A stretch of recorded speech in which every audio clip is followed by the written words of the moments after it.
I'd like now to consider a further set of assumptions that Heraclitus shares with the Milesian naturalists. Here's a fragment that captures the essence of what I have in mind. It's short and sweet. Changing, it rests. On one way of reading this fragment, it's just another instance where Heraclitus invokes the unity of opposites. Change and rest, just like night and day and up and down, and so on. For example, you may be coasting downhill on your bicycle, not moving on the bicycle, just holding on, not pedaling, but covering ground fast. You are both moving in one respect and not moving in another. In another example, you're standing on the deck of a ship that's traveling across the water. You are stationary with respect to the deck, but in motion with respect to the water. So that's one way of interpreting the pronouncement, changing, it rests. But another way of reading it points to something beyond the unity of opposites. On this reading, it says, change is a constant. Things are constantly changing in the world. That's how I would interpret another fragment. Even the posset falls apart if it is not stirred.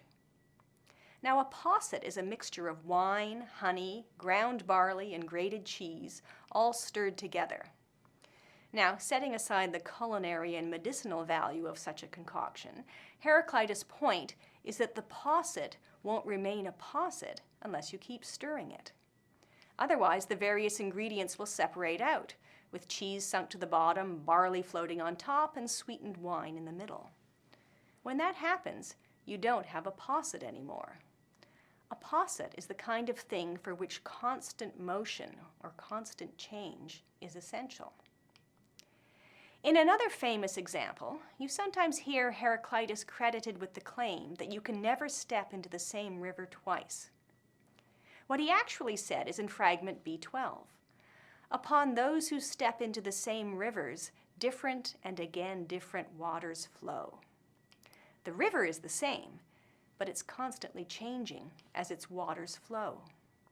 And if this change ceased, if the water stopped flowing, that would be the end of the river. So the river is another example of something to which change is essential. Heraclitus seems to think the same thing about the natural world as a whole. This is the point he makes when he calls the cosmos an ever-living fire, kindled in measures and extinguished in measures.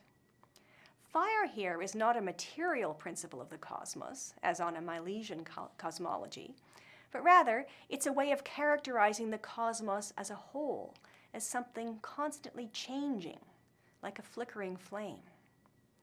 Heraclitus makes the same point by saying that all things happen by strife or by war. As he sees it, the natural world is raging with processes that destroy some things while others are brought into existence. But these changes, even if dramatic, are not chaotic in his view. They observe measures, he says, and they observe an order that he sometimes calls justice.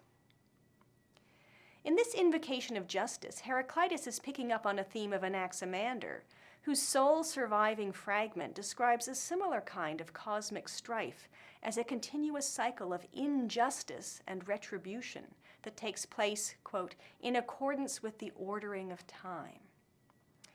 Now, this is rather poetic language, as Simplicius notes when he quotes this passage. But if we think of the connections between justice and law and order, we can read Anaximander's insistence on the justice of these cosmic processes as an affirmation that there is an orderliness to the changes raging through the universe. That the universe is full of change is an assumption that all the Milesians share. Anaximander says that motion is eternal. Anaximenes says the same thing and attributes all the changes in the world to the motion of air, his material principle.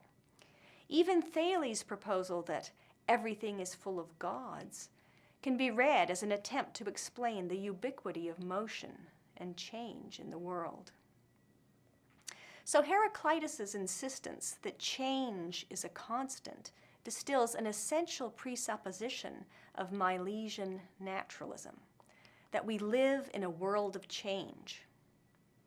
Now, this may seem like an unremarkable thesis, amply attested by empirical evidence, but the next thinker we will be studying, Parmenides, marshals a powerful series of philosophical arguments against the reality of change.